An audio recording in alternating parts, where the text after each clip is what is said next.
Welcome to the Think Forward Show. Let's explore the future together. Welcome, friends and fellow big thinkers. Today we're diving into a fascinating conversation about foresight, wisdom, and the unexpected parallels between Kung Fu and futures thinking. My guest today is Alex Fergnani, a provocative voice in the futures field whose journey has taken him from studying Kung Fu in Asia to developing rigorous approaches to foresight. Alex is about to release a groundbreaking book with Penguin called The Dao of Foresight, which takes a completely fresh approach to teaching foresight concepts through an entertaining narrative set in a fictional world. So whether you're a seasoned futurist or just curious about how different ways to think about tomorrow, this conversation offers valuable insights about blending Eastern wisdom with futures thinking. So let's dive in. Welcome to episode 129, The Dao of Foresight, with Alex Fergnani. Alex, welcome to the podcast. Thanks, Steve. Pleasure of mine. It's great to have you here. Before we started the recording, we were talking a lot about just corporate foresight, just the journey of futures. So many in the futures field know you. You have some very, I would say, strong opinions about certain things, which I truly love. And we'll get into. But your journey into futures, like what drew you to this field? How did you get into this? Everyone's always seems to be the accidental futurist in a way. So Thanks for that question. It was accidental for me as well. I don't want to take to, so much time telling my life story. It can be boring. So I'm going to try to be concise. One thing a lot of people don't know is that it all started from a deep love for Asia. And we're going to come back to this, I presume, later on in the interview. It all started from a deep love of Asia. I was absolutely obsessed with Asian cultures, specifically Chinese and Japanese cultures when I was a kid. I was very much into kung fu movies, Bruce Lee, Jackie Chan, all that stuff. And I took a bachelor degree in Asian studies, moved to Shanghai in China, worked in Shanghai for a few years as, typical management consultant job, boring job. And when I was in Shanghai after a few years, I realized that's weird. I'm very intellectual kind. I don't enjoy the corporate lifestyle. It's just not for me. I would just wait eagerly to come back home and read books, read scientific papers. So I at some point realized the corporate life is not for me. I want to go back to academia. So when I was there in Shanghai, I decided, let's look for a master's degree. Maybe I can find a good master's degree in this area of the world because I want to stay in Asia. And I looked around a bit and accidentally, as you said, it always is accidental. Accidentally, I found out that there was a very cool master's degree in Taiwan entitled Future Studies, which I had absolutely no idea what it was. And I go and research about it, and I realize they pay international students to do it because Taiwan wants to attract international talent. So that's a big plus. And second, I realized it's super cool. It has all these super cool sounding subjects like career futures, the future of the world, scenario planning. And it all sounded amazing, especially because at that point in time, as you can imagine, I was probably like, I don't know, 23, 24. I had 1,000 different interests ranging from Asian cultures and Asian philosophies, but also political science, cognitive science, behavioral economics. I would read all the sundry, all I could find under the sun. So I had a lot of different interests, and this degree seemed to be broad enough, right? It seemed to be umbrella broad range enough for me to pursue wide ranging themes. So I went to Taiwan and I was lucky to be admitted on a scholarship to pursue this degree. And I love the fact that this degree really gave you an intro to foresight and also all the stuff you can do with foresight, which are pretty ambitious things, right? You change the word with policy making, you change the course of corporate visions. It's pretty wide, ambitious stuff, right? So I was very fascinated by that, and I loved the program. And I think this is one of the very strong points of Foresight. It does attract people who really want to change the world. But on the other hand, and we can talk about this later, a big strength is usually also a big weakness, because when you are attracted to such big themes, why are you attracted to such big themes? Do you have to compensate for some individual lack of validation that you had? We can go into the deep stuff later, but Mhm. this pros Okay. and cons, right? But at that point, obviously, at that point, I was young and unaware of the deeper dimensions of the self. So I went all into it, and I loved my time in Taiwan, especially because in Taiwan you have this weird confluence of East and West, and there is the freedom of intellectual lucubration and speech that you don't have in China. So it was very refreshing. But yet you have Chinese culture and all the traditional stuff that you cannot find about the past, the Chinese past, and the ancient wisdom of Asia. You can find in Taiwan uh, connected with future studies. That was a very interesting experience for me, right? To go through that master's degree. And that is where it all started. After that, I took my PhD in Singapore, focusing on management and corporate foresight. And then I was a professor for a couple of years, and that's where I am now, right? This school in Taiwan, what was the name of it? Kam University, they still have programs which are not exclusively focused on futures. I was lucky that when I took the master's, it was between 2015 and 2017. They had a dedicated program. It was literally a master's degree in future studies. Now they have basically combined that degree with some other degrees in education. So you can still take a degree. I think it's either a master or a PhD. I can't remember well, but now it's more like futures and education design. So it veers into the educational policy domain. So it's not purely future studies. When I took it back then, it was purely future studies. Was this with Sohail? It was Sohail, one of the So professors. Hal was one of the faculty members. Yes. So Hal was one of the faculty members. So you have been deeply, deeply impacted with CLA exercises, I'm sure. So that's quite the. Well, I would say CLA was one of the mainstream, yeah, the major threads that literally run all over the program. So in Yeah. many classes, we would cover CLA, philosophy and practice, and other methods, of course. And I'm a big fan of CLA. For those on the show that don't know, it stands for causal layer analysis. It's a method to look at and create scenarios, but it's very much systems thinking approach with layers that go from litany to like deep, deep, deep system of the myth of things. So I would highly recommend it. I'll probably do another episode specifically on it. I want to have Sahal on at some point and to talk about that. But that's a great way to ground you. I mean, so you've done management consulting, and I share that wonderful experience. In this academia, I haven't touched too much. I live with an academic who does a lot of great research. So, how did both of those kind of shape your approach? Because knowing, a lot of academics have never actually done the actual. I mean, they might do projects for client, to kind of or bring their students in for projects or run that kind of stuff, but really like, you know got a bill, got a bread and butter, got to deliver. The appetite for a lot of in consulting firms for futures is not high because, most consulting firms are reactionary for clients. They get paid a lot of money to tell people what to do tomorrow. So Mm. how has that shaped your approach? Like when you teach and when you talk about the field with people to kind of ground it? Yeah. Well, obviously, I have been a very rigorous person. So mostly academia has shaped my mind in that whatever I do is extremely rigorous. In that there has to be a systematic approach in it. There has to be sources. I never come up with stuff on my desk, and if I do so, I will say that clearly. All sources are acknowledged. Uh,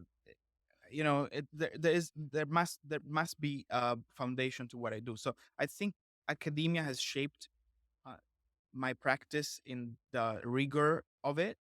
The fact that I come from a management consulting standpoint has also given the practical application to it. So at the end of the day, I I have always thought of myself of trying to strive the balance between practice and rigor because I have lived both. I talk to executive, I know their concerns, and yet I also am in academia, so I know the importance of rigor. So I always strive about to achieve a balance between the two. But it would surprise you that the thing that probably shaped my way of doing my modus operandi the most is neither academia nor practice nor management consulting, but it is kung fu. It is martial arts. Because at the end of the day, when I really go back to my origin, my first real interests, I came to Asia to learn kung fu before becoming a management consultant. I came to Asia to learn kung fu, and I was literally learning kung fu with the masters, like the old school way, learning with him for hours every morning, 101, before even realizing I couldn't go on with that life because it didn't produce any money. So I then shifted to management consulting. And so that shaped my entire life, including my approach to anything I do intellectually and practically, including foresight.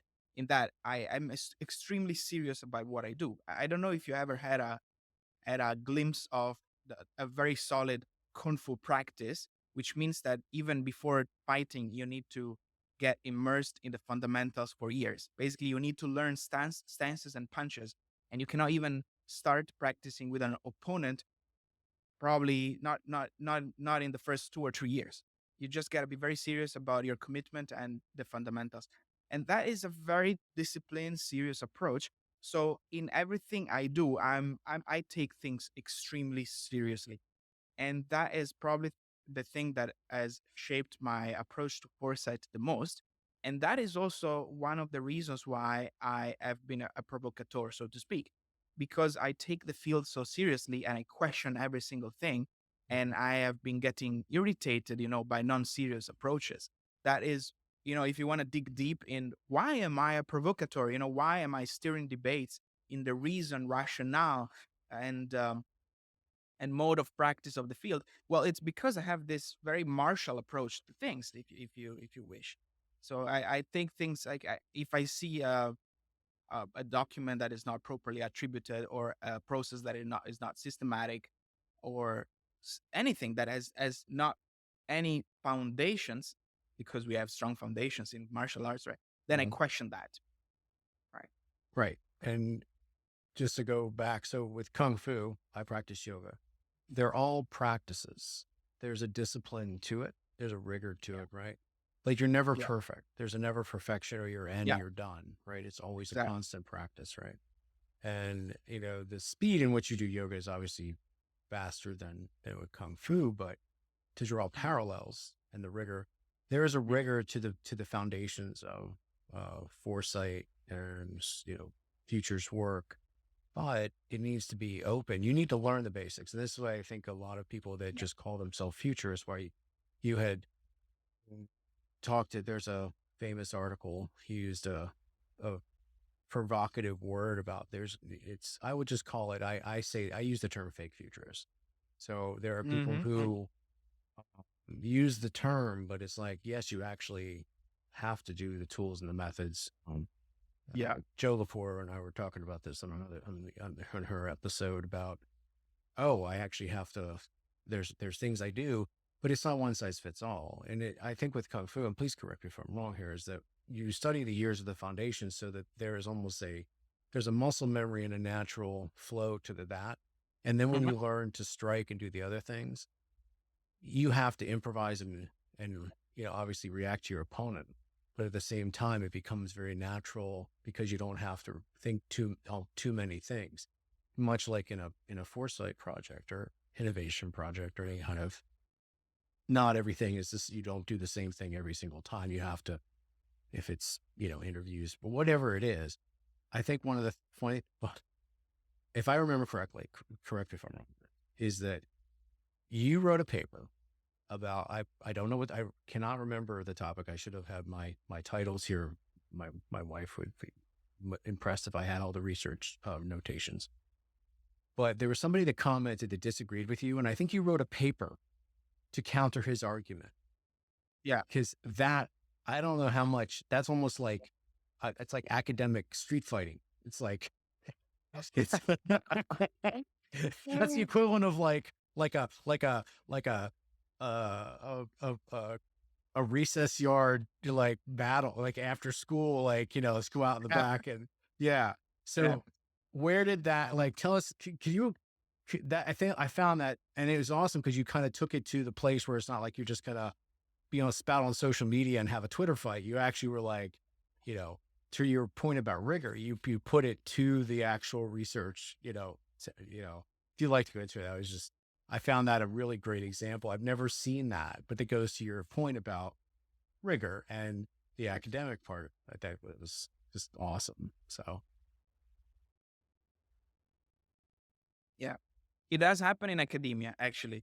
There are forums where it is designed as such. In fact, the editor was up for it from the start. But, sometimes the editor looks at the paper they get for publication and they suss it beforehand. They think, oh, this is a provocative paper. It's gonna get responses.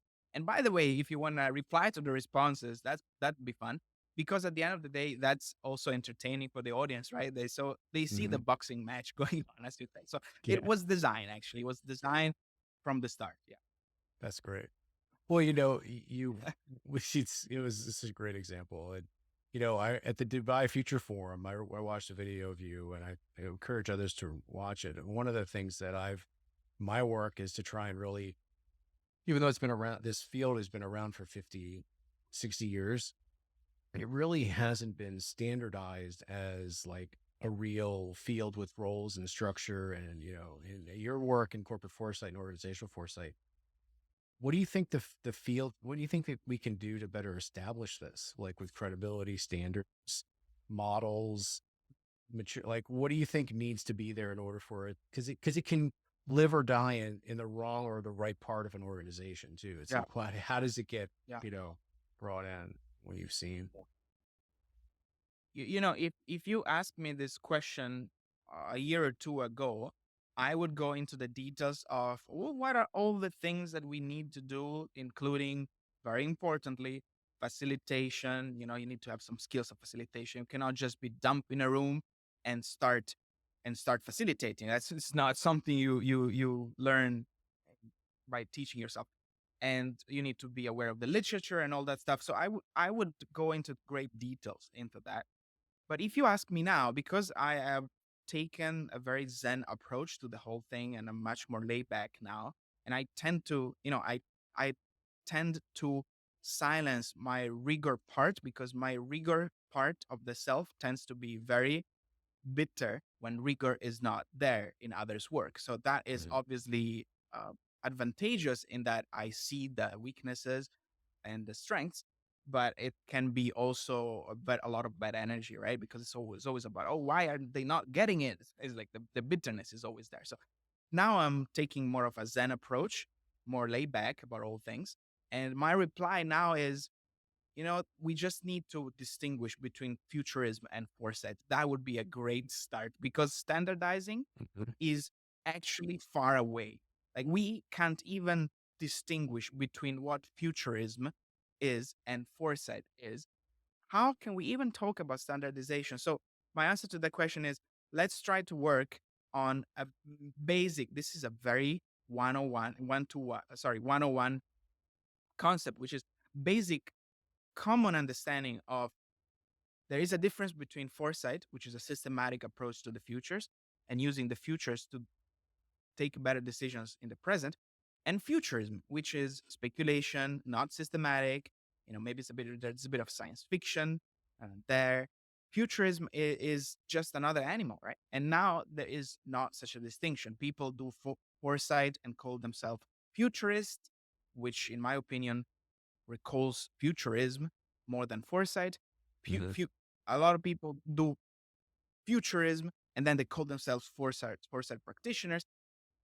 It's a mess. So I would just aim for that first. That's the first step. Then when that is achieved, when there is a very, widespread understanding of the difference, so people decide to do either one or the other, then we can talk about standardization. We cannot even, I don't think we're even close to standardizing right now. Yeah, it is a journey. I agree with you. And I remember, I think it was on Future Pod, when you talked about the difference between that, and you were looking at, I distinguish between futures research and futures practice. So like, to your point about foresight, strategic foresight, I just think it's named badly. I think we have a branding problem, personally, as a product. Trying to build I build products. I make software. Like I do a lot of branding work, and we have a naming and a branding Confusing, right? problem. Yes, it Yep. is. Yep. There's brand confusion. There is brand dilution. There's all the bad things that go with brand disasters. And I don't know what it would take, because there's so many fractious elements of it, but at least for me, my goal is to try and get some standards as to how people might bring it into an organization and hire people and fund that. It's like we've talked about rigor. You've talked a lot about, your passion with Kung Fu, which leads me to this in the Zen state, which is your book, which I find fascinating. A lot of books out there, pretty much all of them are about methods, tools, philosophies. Great. They're great. They're great. They all have their place. But you wrote, or it's coming out, you've written your book, The Dao of Foresight. When I saw that, and it's illustrations, I was like, what? It's like Zen and the Art of Motorcycle Maintenance. It's like, it's going to be this kind of philosophical, so with a book, when you get a publisher, you kind of have to have your log line pitch. Like, what is your kind of log line pitch for the book? Like, what is that? That's such a question. Well, the pitch is that that's what I do, man. That's what I do. But the pitch, how do I present the book in an elevator? Yeah. So the pitch is that there is a master. Imagine a master of Kung Fu with great powers. And the master doesn't teach Kung Fu, he teaches foresight. That's the whole idea. So it all came from, as you know, my deep love for Asian cultures and philosophies and Kung Fu and all that stuff, connected with the idea that, as you just said, foresight is usually communicated very badly with a typical textbook, and it's boring, right?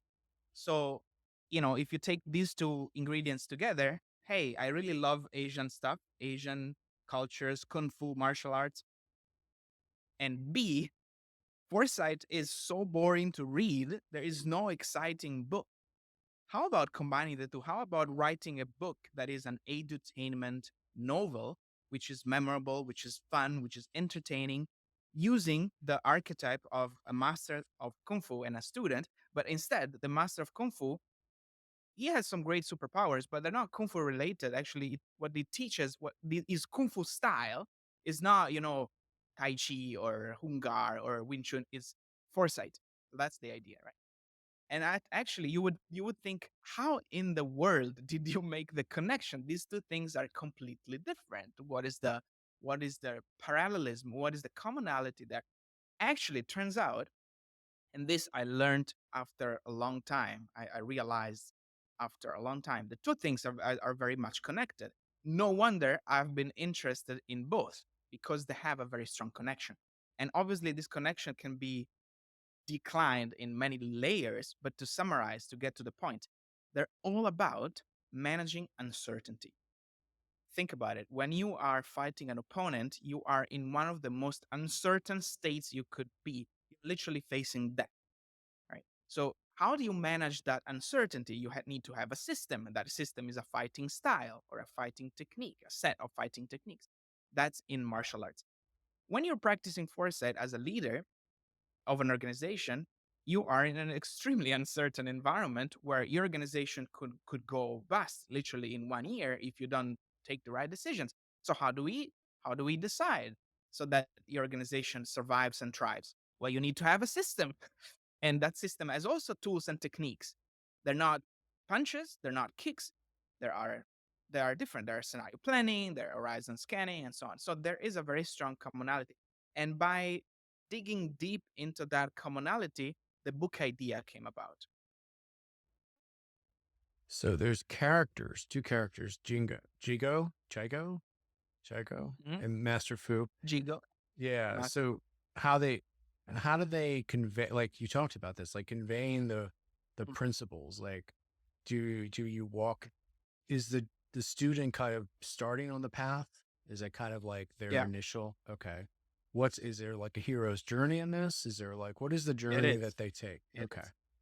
There is a Awesome. hero's journey. Obviously, I wanted to make the book entertaining and engaging, so riveting in a way. Because the danger of writing a book like this, and at the beginning, I was actually falling into that risk.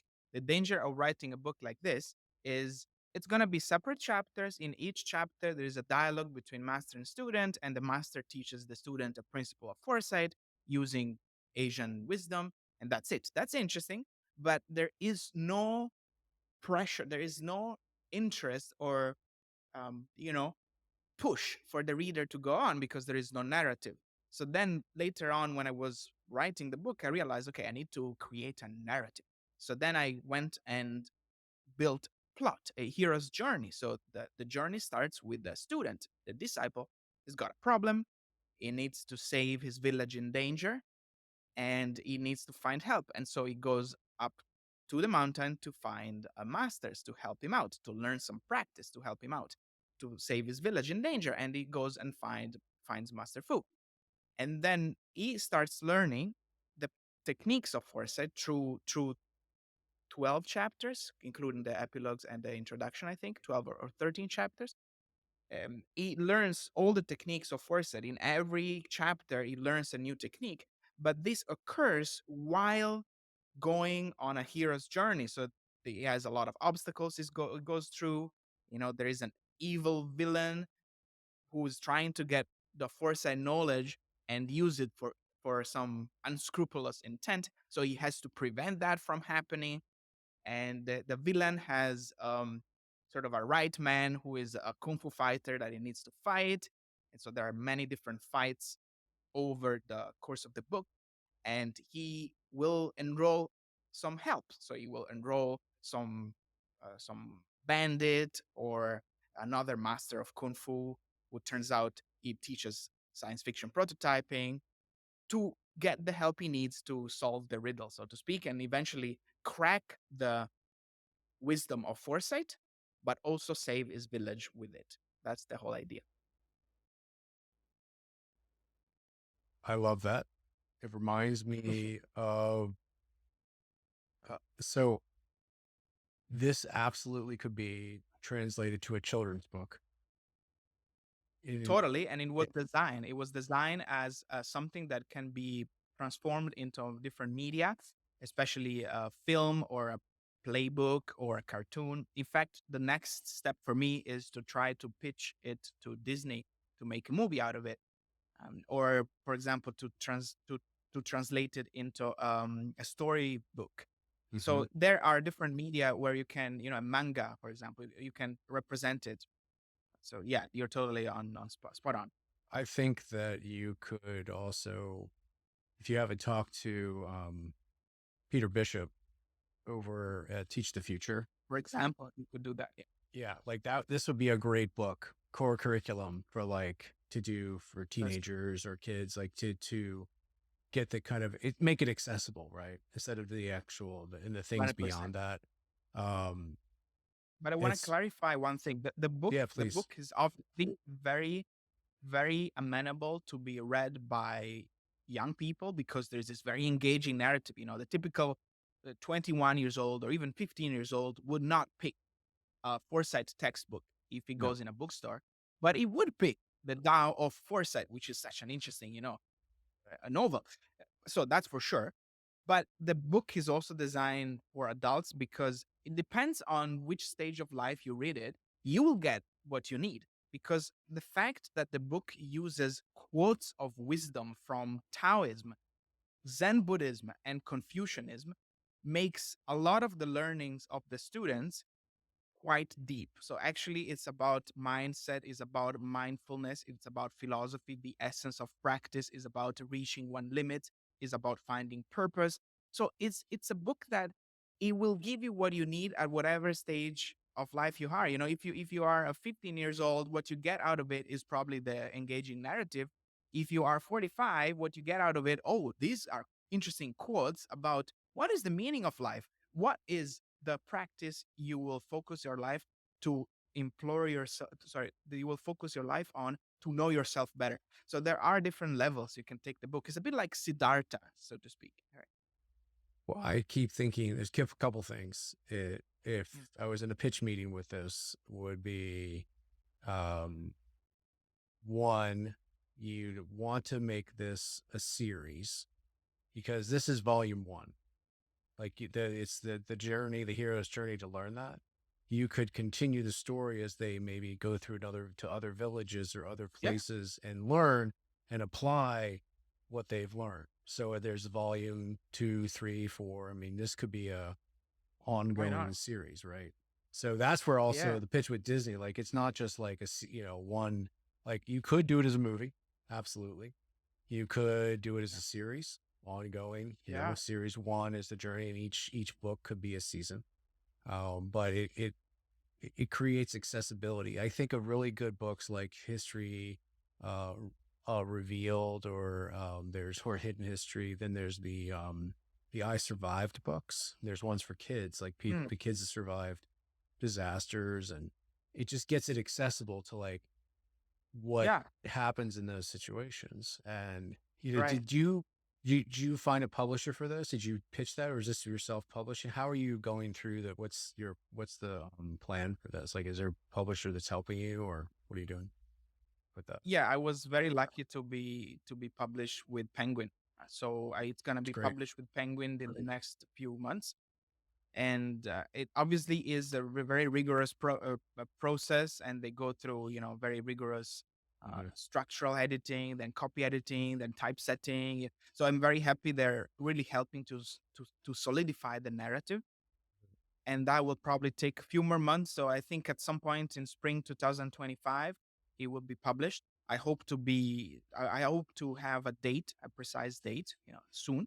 And after that happens, I will then do, as you said, depending on the response as well, I will think about either a sequel or adaptations. And by the way, as you correctly noted, the book is open to sequels, because in order for me to design the book, I had to do a bit of world building, right? So I had to create a new universe. I was just about to ask you the world building process, which is wonderful.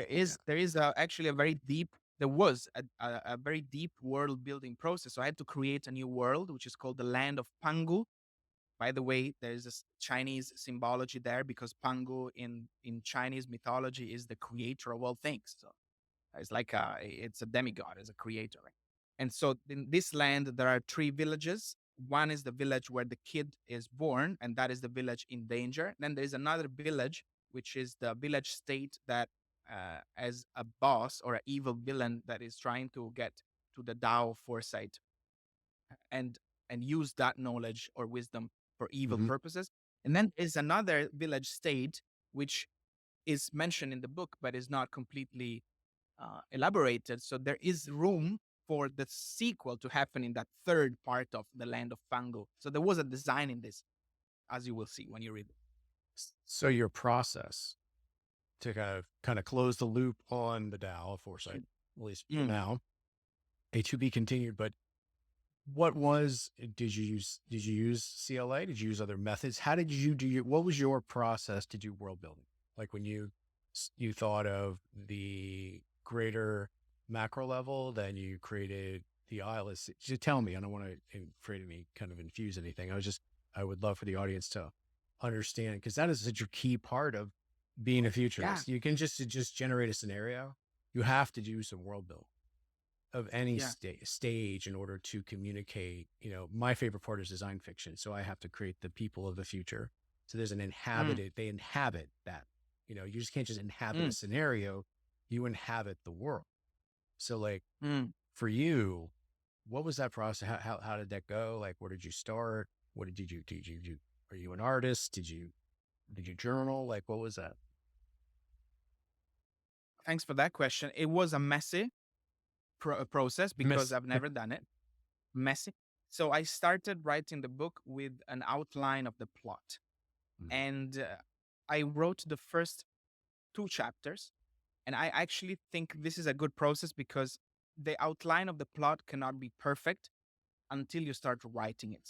So if you want to simplify it, I actually wrote the plot first of the whole book. Then I wrote the first 2 chapters, and then I stopped and started reflecting. All right, now, if this continues, now I've seen there is a plot, I've seen there is 2 chapters, it's doable, there's a plausibility involved. Now, how do I enhance the depth of it? So at about chapter 2 or 3, when I was writing chapter 3, I started thinking more deeply about the background of the character. So I wrote characters profiles, and then I wrote their past, because they need to have a past before what happens in the book. And then from there, I realized, oh, so if they need to have a past, there needs to be a world. So then I went to and I designed the world, and I divided the world in different states, and I created a map.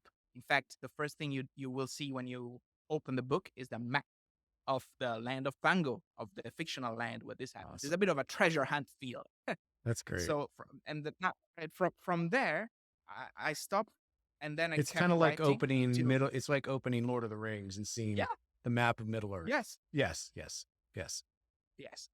And so when I had a basic world building process done, I then went back to the book and finished writing. I wrote maybe a chapter a month, and then when I finished writing, I went back to the world building process, and I asked myself, given this narrative that we now have complete, what is missing?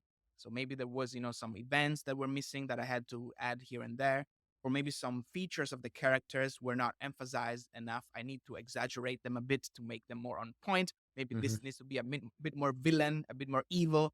Maybe this needs to be a bit more ignorant to create archetypes, right? So that's basically the process. So I started with a rough plot, then I wrote a bit of it, then I went back to the world building, then I wrote the whole thing, and then I went back to the world building again. But this is not intended. This came out of me trying to do it, basically.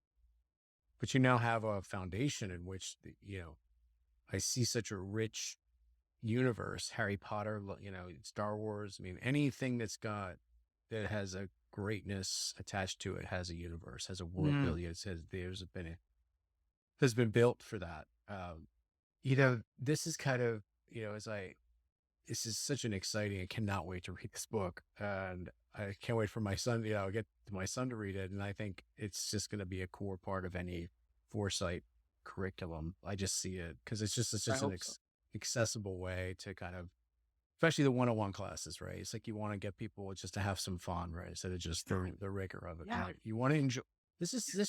You're thinking about fun things. And you made a comment earlier. It's like the bigger things, like why people get into this field. It's like, it's the double-sided, well, knives are two-sided. So, but it is a challenge because if you want to attack those big problems, there's a reason too. And it's like, to your point about rigor, it's the planning or dreaming versus doing.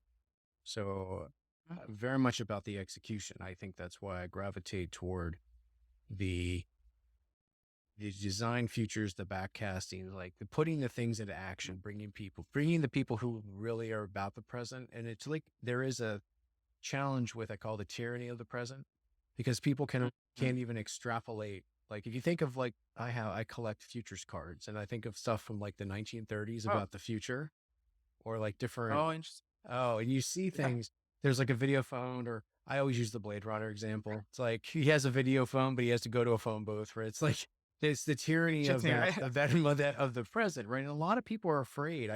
There was a great class I took at University of Houston where I did my work is, Julie Rush did a class on the psychology of futures, because there are people that are afraid of thinking that far ahead. And I feel like this book can be accessible in that way to kind of bring them into that world and that mindset, I think is wonderful. But 100%. At the same time, you mentioned a post, you're stepping away from the field. So I didn't want to presuppose anything, kind of let you talk about what are your next steps? Where you're in sunny Arctic level Singapore, the Arctic cool of Singapore. um, Right. so which I know you. So where are you staying there? What are your plans with? I mean, with this, is it what are your plans next? You've been making this Thanks shift. for asking, Steve. Yeah, so I'm gonna segue from the book to this, to my answer to this. So the book was obviously a very transformative experience for me because I'm an academic, I'm a consultant, and then yet I wrote this novel. It's quite different, right? It's quite something Yes. that doesn't get done in academia. Quite a different animal. Quite unusual for an academic to do that. And it was one of the most liberating thing I've ever done. So I don't know how much you are familiar with the peer review publication process. It can be some of the most excruciating writing process or efforts you can literally put your mind on earth. And I always resented the pressures and the limitations and strictures of the peer review process in academia. How is writing so limited by all these uh, extra and over rigorous process? So sometimes rigor can get out of hand, right? And then I got down to write this novel, and it was absolutely liberating because it came out of me. It was very natural. It was very natural for me Yeah. to write it and to edit it and to polish it. And then even with Penguin, the process that I'm being put through with Penguin, it's rigorous, it's systematic, and they are providing very constructive feedback to improve the narrative. But it's what they do is they try to get the best out of what you're meant to do. They they don't try to fix you in a way that you comply to an academic system that is, I would say, obsolete. So it was very liberating for me to go through this, and through this transformative experience of writing the book, I realized, I have an inclination for writing this edutainment stuff. I am much more of a writer than of a scientist.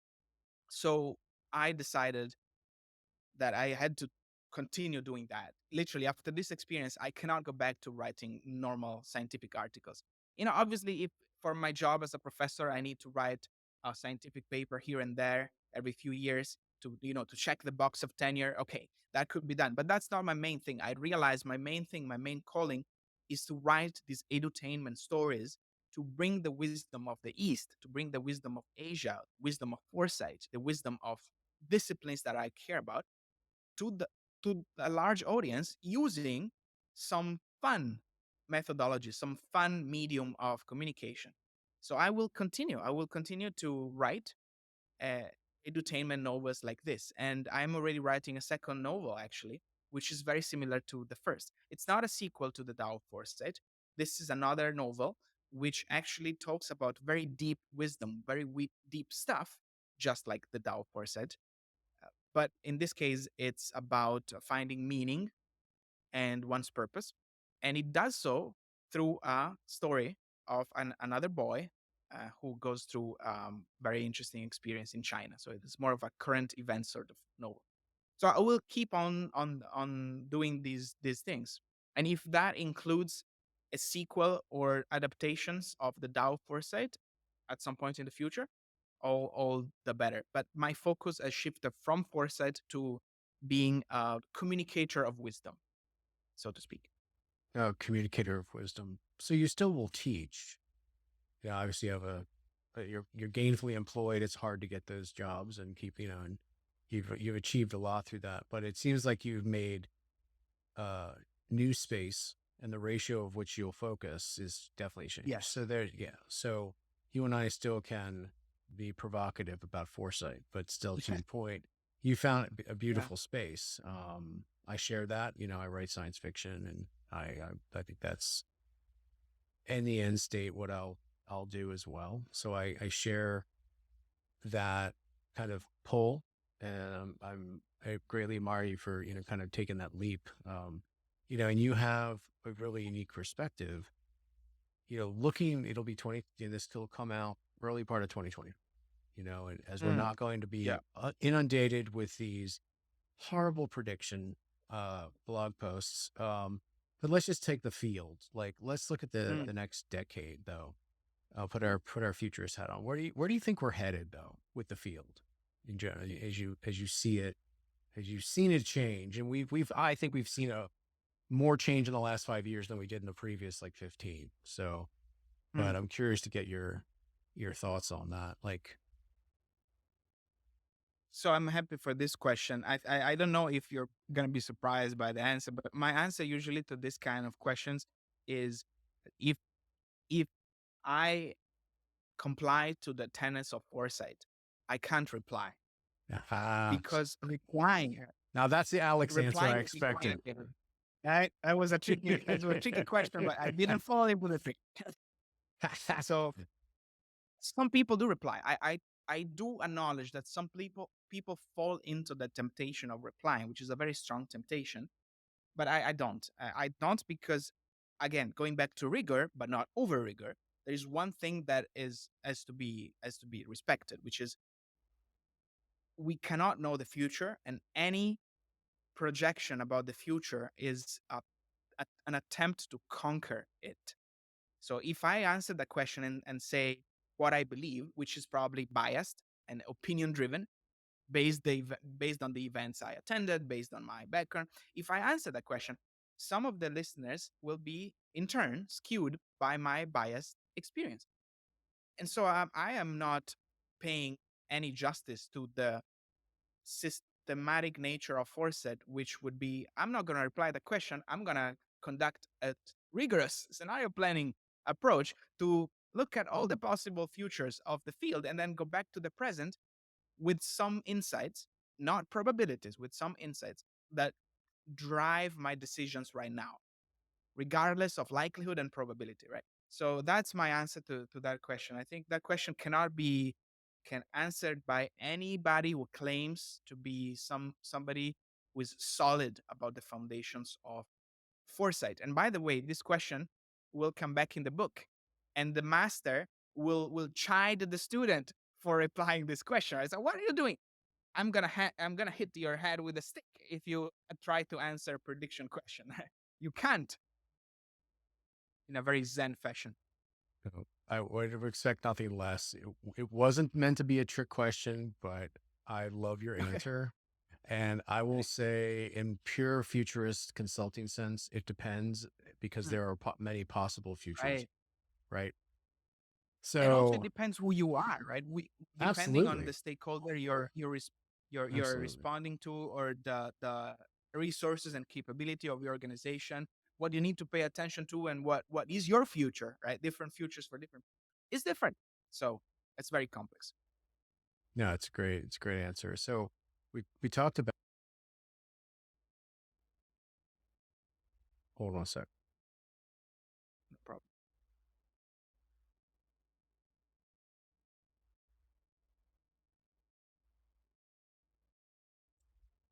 Sorry, sorry. Like, No problem.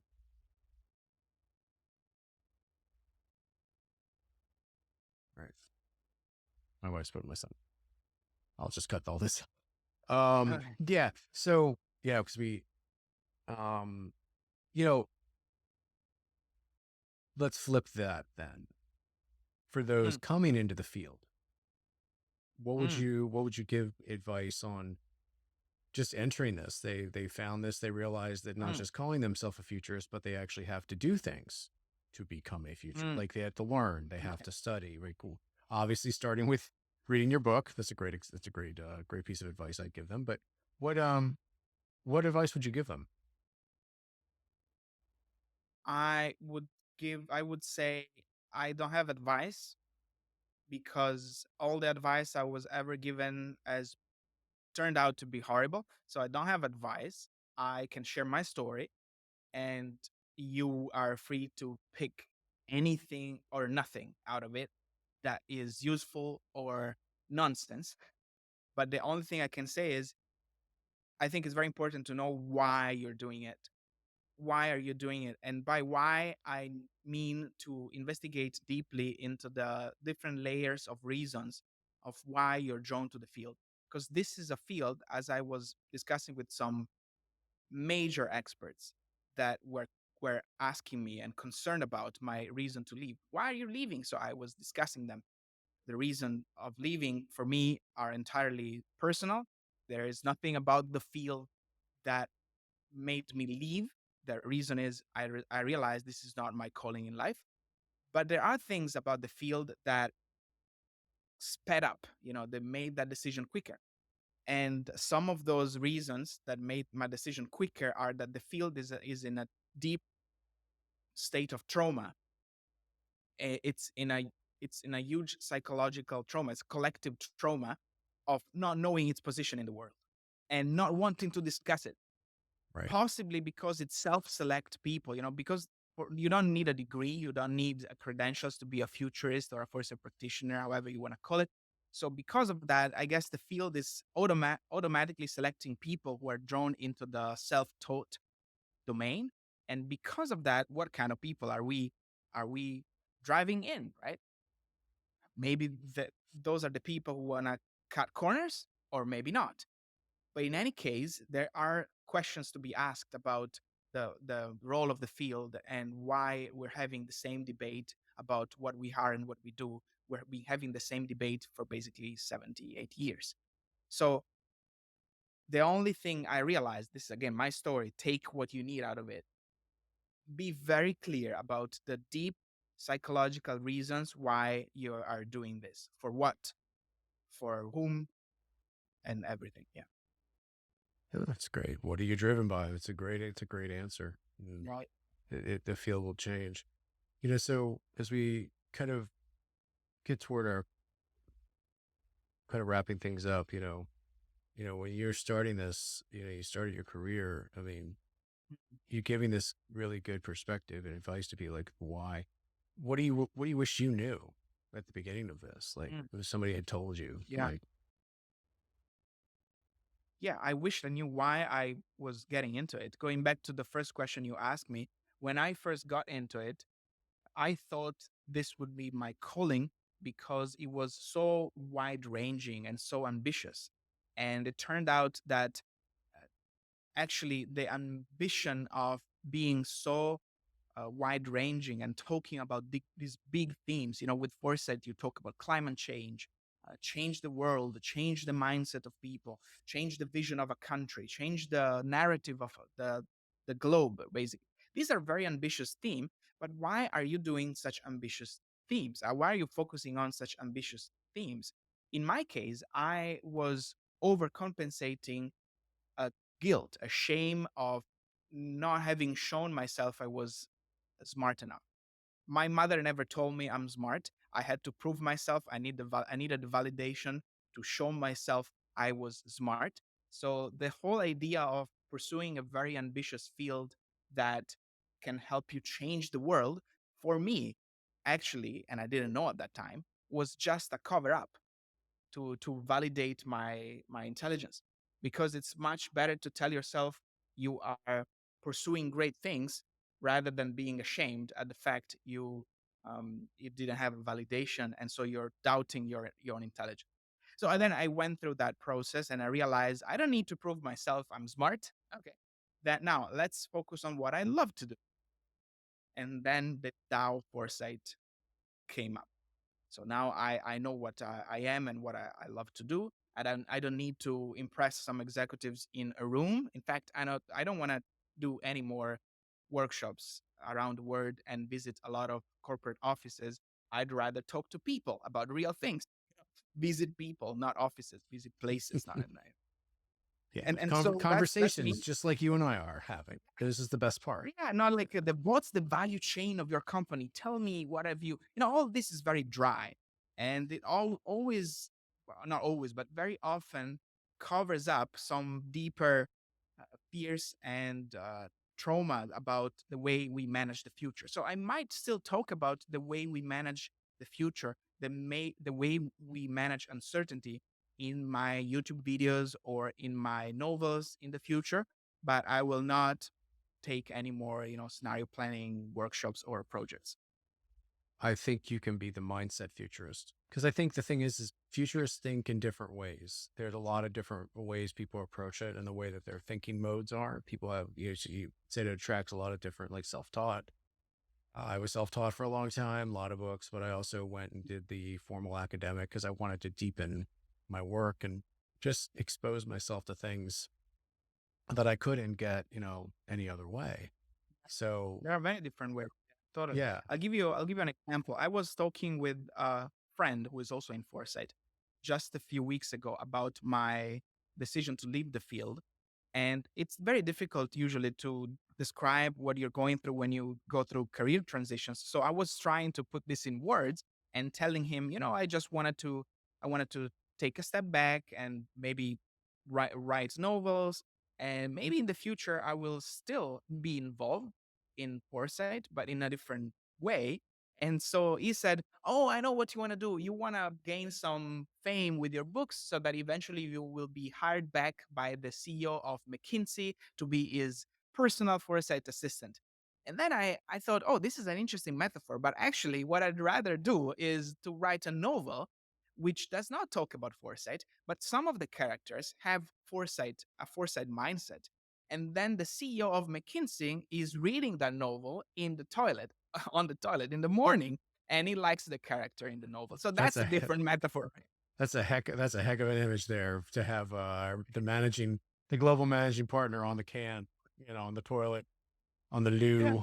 loo, reading. But those are those kind of inspirational books, the mindset of force, and how you think about it and how you approach it. That's the kind of stuff that millions of people read versus actual Yeah. practitioner tools, which is necessary. Yeah. It's kind of book that, I do, but it's like, I'm inspired by that, and, it makes me think about, how I want to communicate this as I work to be a communicator of this subject and field. So as you found this calling, if you're looking back, if you're young, decades, we're looking like, how would you want the impact to be? Like, what do you want? How do you want this work to be remembered? Like, when people are talking about you, like, your family, your friends, or just the world, people that you've touched. Like, how do In you the want to? future. Yeah, yeah. It's just like for you, like when you look back on a life well lived and a career, writing career, and and the things you kind of look at it with this. This was great. It's like I've done. You feel that inside you. What Mhm. yeah, why do you want people to think of that? What do you want people to, of That's such an interesting question. I think it's such a question that everybody has to think, right? And it's in course? a way a question that is colored by a foresight mindset because you're really Yeah, thinking about what is the future you want. Let's go and look at the end of your life. Right? That's an awesome question. And I have been thinking about this for a long time. And obviously none of us has a 100% clear view of that. But my, if not 100%, but still clarifying, in the process of clarifying answer to that would be, I would love to be that person who made wisdom fun. You know, that person who, oh, that's the author or YouTube personality or TV personality who made all this deep stuff fun and entertaining, and I want to just go back to the video or the books that he produced after a heavy work day. After hmm a horrible work day, what I want to do is just I want to read this fun book, or I want to watch this fun YouTube video or fun docu series, and I will be entertained. I may laugh, and yet I will also get some wisdom out of it. That's what I want to do. Yeah. that's wonderful. And I think I absolutely believe you'll have that. I think of people who have had impact on others. One, like J.K. Rowling comes to my mind, because before, when she wrote it, it's one thing. Harry Potter is a wonderful story, but it got kids back to reading. Like, so many kids became avid readers, Reader. Yeah. right? And they're That's the adults and they've wisdom, grown up, right? right? Yeah. They brought that. George Lucas brought in the ability to think differently about a future, the used future, right? Everything is very worn, right? It's a how people think about science fiction. instead of this clean. Because I think of movies right before that, like Logan's Run or other thing, where everything was pristine, right? Instead of that used future. And then I think of the Also, 90s where, yeah, the narrative between the ever happening fight between evil and good, and it's deep in right. that as well. So there's some deep stuff as well. And Hero's Journey, of course, Campbell's journey. And, Yeah. when I think of the mid 90s, there were directors like, independent artists like Robert Rodriguez, John Favreau, Kevin Smith. They showed you could make a film for very little. And even now, like I look at generative AI and Sora and all this like AI filmmaking, which I've been experimenting with, the ability to make content and create is amazing. And it is, to your point, it allows the artists to build and they have the impact. And I hope that for you. So, Thank you. I would love for it, or kind of in close, of course, where do people find you? How do they pre-order the book? You got your YouTube channel, you got your Substack, you got a lot of places people can find you. So could you how do people kind of get to know Alex more? LinkedIn is a place where I am relatively active. My YouTube channel, I am pivoting it to this new direction of entertaining wisdom, so to speak, which may or may not include elements of foresight. And there is mailing list. So there is basically a Google form that the audience can fill up and put their email in it so that they will receive information about the book. Maybe we can put this in the show notes. Absolutely. And because so now we don't have a date, but the date will be announced literally in the next few weeks. So chances are that by the time this podcast is out, we'll know a date. And if you subscribe to this email list, you'll know the date of publication. And along with that, I will arrange some discount codes as well, or special deals for the book. Okay, great. Well, Alex, I know we'll have you on. I'd love to have you back on right after the launch or short after and see how, reactions and kind of talk about, your experiences. It'd be lovely. Yes, definitely. Let's Thanks do so that. much for this. I really appreciate it. Yeah. Thanks for being on, Alex. Appreciate it. Thanks you. Take care. Thanks for listening to the Think Forward podcast. You can find us on all the major podcast platforms and at www.thinkforwardshow.com, as well as on YouTube under Think Forward Show. See you next time.